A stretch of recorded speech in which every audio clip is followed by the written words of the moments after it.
അസ്സലാമലൈക്കും. എന്തൊക്കെയുണ്ട് എല്ലാവരും വർത്താനൊക്കെ? എല്ലാവർക്കും സുഖമല്ലേ? നമുക്ക് കുഴപ്പമൊന്നുമില്ല, അൽഹംദുലില്ലാ. റാഹത്തായിട്ട് അങ്ങനെ പോകുന്നുണ്ട്. നിങ്ങളെല്ലാവരും കൂട്ടാൻ വർത്താനം വിശേഷമൊക്കെ കമൻറ്റ് കൂടെ പറയാൻ മറക്കരുത്. ആദ്യമായിട്ട് കാണുന്ന കൂട്ടുകാരെ, ഇതുവരെയായിട്ടും സബ്സ്ക്രൈബ് ചെയ്യാൻ മറന്ന കൂട്ടുകാരൊക്കെ ഉണ്ടെങ്കിൽ സബ്സ്ക്രൈബ് ചെയ്യാനും അടുത്ത് കാണുന്ന ബെല്ലുമ്മ അമർത്തി കൊടുത്തിട്ട് ഓൾ ഓപ്ഷൻ നോക്കി കൊടുക്കാനൊന്നും നിങ്ങളാരും അടിച്ച് നിൽക്കല്ലേ കേട്ടോ. ഇൻഷാ അല്ലാ ഇന്ന് നമ്മൾ വന്നിരിക്കുന്നത് ചോറും തേങ്ങയും വെച്ചിട്ട് വളരെ സിമ്പിളായിട്ട് നമുക്ക് ഉണ്ടാക്കിയെടുക്കാൻ പറ്റിയ നല്ലൊരു സ്നാക്ക് റെസിപ്പിയാണ്. ഈ ഒരു ഐറ്റം എന്ന് പറഞ്ഞാൽ രാവിലെ ചായക്കടിക്കാണെങ്കിൽ ഏത് നേരത്തെ നമുക്ക് വിശക്കണ ടൈമിലൊക്കെ ഉണ്ടാക്കിയെടുക്കാൻ പറ്റിയ നല്ലൊരു ഐറ്റമാണ് കേട്ടോ. വളരെ സിമ്പിളായിട്ട് ഉണ്ടാക്കിയെടുക്കാൻ വേണ്ടിയിട്ട് പറ്റും. മാത്രമല്ല ഇതിന് എണ്ണയോ കാര്യങ്ങളൊന്നും യൂസ് ചെയ്യാതെ തന്നെ നമുക്കിത് വേവിച്ചെടുക്കാൻ വേണ്ടിയിട്ട് പറ്റും ചെയ്യണ നല്ലൊരു പലഹാരം തന്നെയാണ്. അപ്പോൾ അതാ ഇതേപോലെ ഈ ഒരു തേങ്ങയും നമ്മൾ എടുത്ത് വെച്ചിട്ടുണ്ടായിരുന്ന ചോറും കൂടിയും കൂട്ടിയിട്ട് നല്ലപോലെ ഒന്ന് മിക്സാക്കി കൊടുക്കുക. ഞാനിവിടെ എടുത്തത് 125 ml കപ്പിൽ 1 കപ്പ് ചോറും അതേപോലെ തന്നെ ഒരു പിടി തേങ്ങയുമാണ് ഇതിലേക്ക് എടുത്തിട്ടുള്ളത് കേട്ടോ. അത് നമ്മൾ ഒന്ന് കണ്ട് ഇളക്കി യോജിപ്പിച്ചതിന് ശേഷം മിക്സിയുടെ ജാറിലേക്ക് ചേർത്ത് കൊടുക്കുക. അടുത്തതായിട്ട് നമുക്ക് ഇതിലേക്ക് വേണ്ടിയത് തൈരാണ് കേട്ടോ. അപ്പോൾ ഞാനിവിടെ 3/4 കപ്പോളം തൈര് എടുത്തിട്ടുണ്ട്. നമ്മൾ ചോറെടുത്ത ആ ഒരളവിൽ അതിൻ്റെ 3/4 കപ്പാണ് നമ്മൾ തൈര് എടുത്തിട്ടുള്ളത്. ഒപ്പം തന്നെ ആവശ്യത്തിനുള്ള ഉപ്പ് കൂടി ചേർത്തിട്ട് നല്ല പോലെ ഒന്ന് അടിച്ചെടുത്തിട്ട് വരാം. നല്ല പോലെ അരഞ്ഞ് കിട്ടണം. നമ്മൾ തേങ്ങ ഇതൊക്കെ ഇട്ടുകൊണ്ട് തന്നെ വളരെ സിമ്പിളായിട്ട് നമുക്ക് പെട്ടെന്ന് അരഞ്ഞ് കിട്ടും കേട്ടോ. ഒരുപാട് ടൈമൊന്നും സ്ട്രെയിൻ ചെയ്യേണ്ട ആവശ്യമില്ല, പെട്ടെന്ന് തന്നെ അരഞ്ഞ് കിട്ടും. അതിനുശേഷം നമ്മളിത് വേറൊരു ബൗളിലേക്ക് മാറ്റി കൊടുക്കുകയാണ്.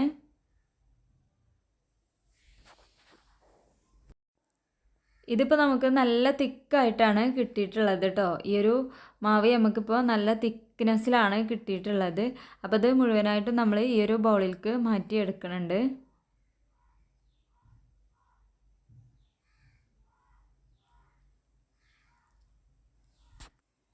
ഈ ഒരു ഐറ്റം ഉണ്ടാക്കുമ്പോൾ നമുക്ക് കാര്യമായിട്ട് ഇതിലേക്ക് കറിയോ കാര്യങ്ങളൊന്നും സ്പെഷ്യലായിട്ട് വേറെ വേണ്ട. വളരെ സിമ്പിളായിട്ട് പെട്ടെന്ന് നമുക്ക് റെഡിയായി കിട്ടുകയും ചെയ്യും കേട്ടോ. ഈ ഒരു ഐറ്റം ഒരു 10-12 മിനിറ്റിൻ്റെ ഉള്ളിലൊക്കെ നമുക്കിത് റെഡിയാക്കി എടുക്കാൻ വേണ്ടിയിട്ട് പറ്റും. അത്രയും ടൈം മാത്രമേ ഇതിനാവശ്യമായിട്ട് വരുള്ളൂ കേട്ടോ.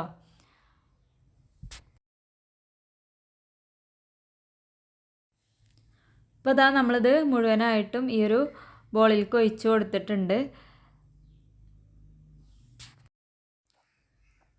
ഇതാ ഈ ഒരു തിക്നെസ്സിലാണ് നമുക്കിതുള്ളത്. ഈ ഒരു തിക്നെസ്സിലാണ് ഉള്ളത്. അടുത്ത നമ്മളെ ഇൻഗ്രീഡിയൻറ്റ് എന്താണെന്ന് വെച്ചാൽ നമ്മൾ ഇതിലേക്ക് കുറച്ച് റവയാണ് ചേർത്ത് കൊടുക്കുന്നത്. ഏകദേശം ഒരു 1/4 കപ്പ് റവേൻ്റെ മുകളിൽ കണ്ടിട്ടുണ്ട് കേട്ടോ. 125 ml കപ്പിൽ പകുതിയോളം റവ നമ്മൾ എടുത്തിട്ടുണ്ട്. ചട്ടി നല്ലപോലെ ചൂടായതിന് ശേഷം റവയുടെ കളറ് മാറാതെ നമ്മളിതൊന്ന് വറുത്തെടുക്കണം. ഒരു മഞ്ഞ നിറത്തിലേക്ക് പോവാതെ തന്നെ നമ്മളിത് ആ ഒരു രീതിക്ക് വേണം വറുത്തെടുക്കാൻ. ലോ ഫ്ലെയിമിലിട്ടിട്ടൊന്ന് വറുത്തെടുത്താൽ മതിയാകും.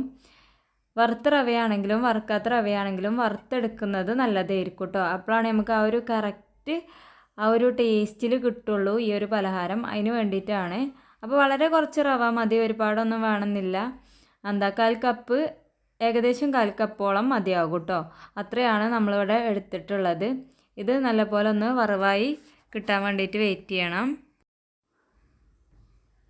അപ്പോൾ നമ്മൾ വറുത്തെടുക്കുമ്പോൾ ഹൈ ഫ്ലെയിമിലായി പോകരുത്, കാരണം അപ്പോൾ കളറ് മാറും. കളറ് മാറിക്കഴിഞ്ഞാൽ നമ്മൾ ഈ ഒരു സ്നാക്കിന് കാണാനൊരു ഭംഗി കിട്ടില്ല. മാത്രമല്ല ആ ഒരു റവൻ്റെ ഫ്ലേവർ മാറുമ്പോൾ അത് റവയാണെന്നുള്ളത് നമുക്ക് മനസ്സിലാവുകയും ചെയ്യും കേട്ടോ.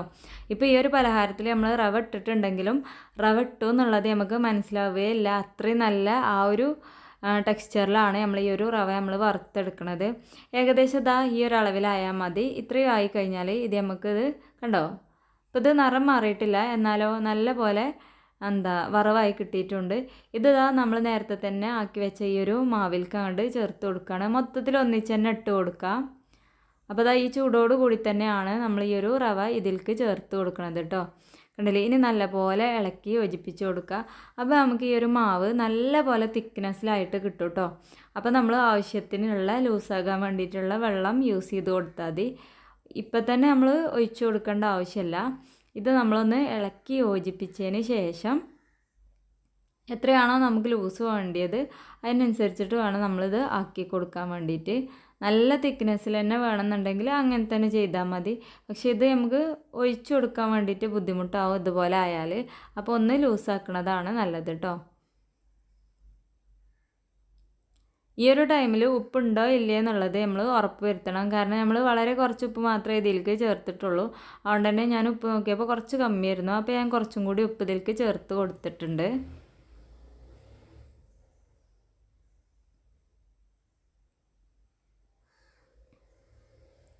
ഇനി ഇത് നല്ല തിക്കല്ലേ, അപ്പോൾ ഞാനൊരു 1/4 കപ്പ് വെള്ളം കൂടി ഇതിലേക്ക് ഒഴിച്ച് കൊടുക്കുന്നുണ്ട്. അപ്പോൾ നമുക്ക് കറക്റ്റ് ഒരു ലൂസിൽ കിട്ടും. അതിന് വേണ്ടിയിട്ടാണ്. നല്ല പോലെ ലൂസായി പോവുകയും ചെയ്യരുത് കേട്ടോ. ദോശക്കൊന്നും ആവണം അത്രയും ലൂസായി പോകേണ്ട ആവശ്യമില്ല.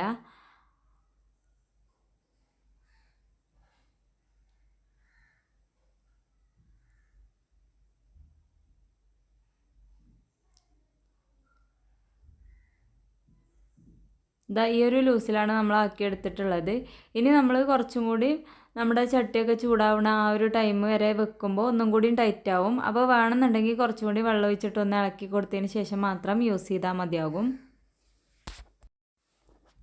ഇത്രയും ആയിക്കഴിഞ്ഞാൽ നമുക്ക് ഈ ഒരു മാവ് അവിടെ മാറ്റി വെക്കാം. അപ്പോൾ ആ ഒരു റവ ഒന്നും കൂടി വെള്ളമൊക്കെ അബ്സോർബായി ഒന്നും കൂടി തിക്കാവും. അപ്പോൾ നമ്മൾ ലാസ്റ്റ് ടൈം ഒന്നും കൂടി കുറച്ച് വെള്ളം ഒഴിച്ചിട്ടൊന്ന് റെഡിയാക്കി എടുത്താൽ മതിയാവും. ഈ ഒരു ലൂസിലാണ് നമുക്ക് വേണ്ടത്. ഈ ലൂസ് പോയാൽ പിന്നെ നമ്മൾ വെള്ളം കുറച്ചുകൂടി ഒഴിച്ച് കൊടുക്കുക കേട്ടോ.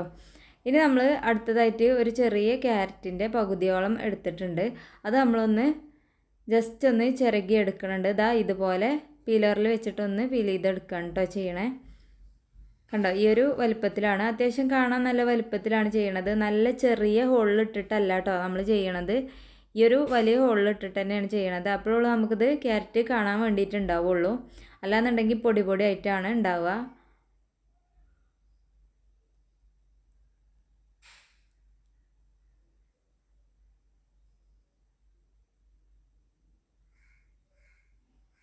അപ്പോൾ നമ്മളിത് മുഴുവനായിട്ടൊന്ന് ചിരവി എടുത്തിട്ടുണ്ട്.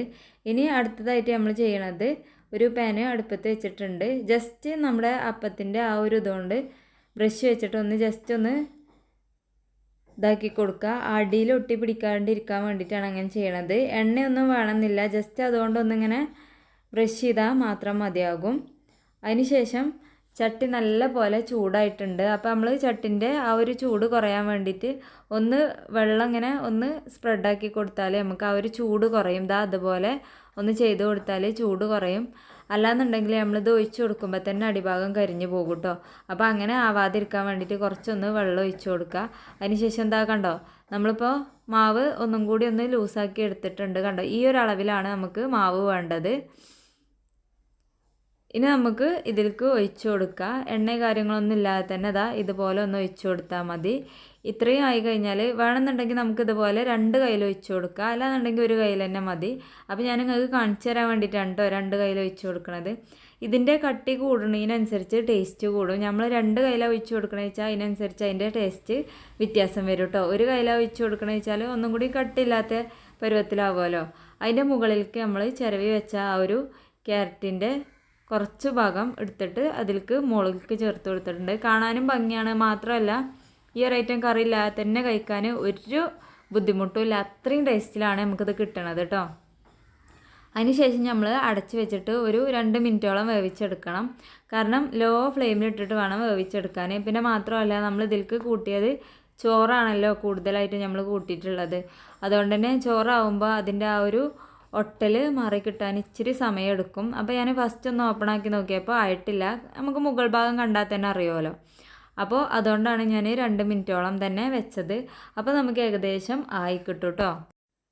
നമ്മൾ ലോ ഫ്ലെയിമിലിട്ടിട്ട് വേണം ഇതെല്ലാം ചെയ്തെടുക്കാൻ. അല്ലാന്നുണ്ടെങ്കിൽ ഇത് അടിഭാഗം ഓവറായിട്ട് കരിഞ്ഞു പോവുകയും ചെയ്യും. അതുകൊണ്ടാണ് 2 മിനിറ്റോളൊക്കെ പിടിക്കണത് കേട്ടോ. അപ്പോൾ നമ്മളിങ്ങനെ തൊട്ട് നോക്കുമ്പോൾ നമുക്കറിയാമല്ലോ, കൈമ ഒട്ടുന്നുണ്ടെന്നുണ്ടെങ്കിൽ നമ്മളിത് വാങ്ങാനായിട്ടില്ല എന്നാണ് അർത്ഥം.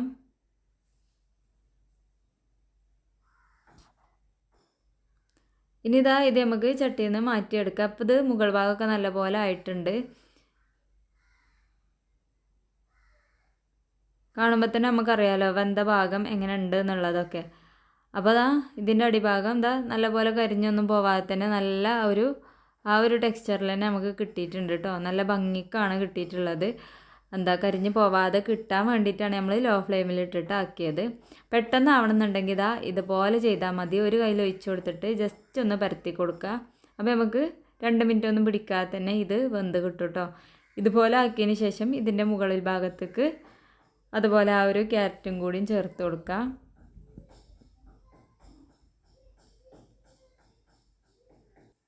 ഇതുണ്ടല്ലോ രാവിലെ ഒന്നും നമുക്ക് കറിയൊന്നും ഇല്ലാതെ തന്നെ കഴിക്കാൻ വേണ്ടിയിട്ട് പറ്റും.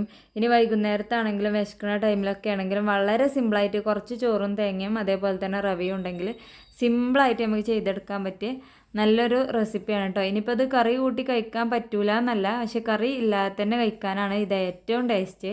അപ്പോൾ എല്ലാവരും ഇതുപോലെ ഒന്ന് ചെയ്ത് നോക്കിയിട്ട് നിങ്ങളെ അഭിപ്രായങ്ങൾ അറിയിക്കാൻ മറക്കരുത് കേട്ടോ.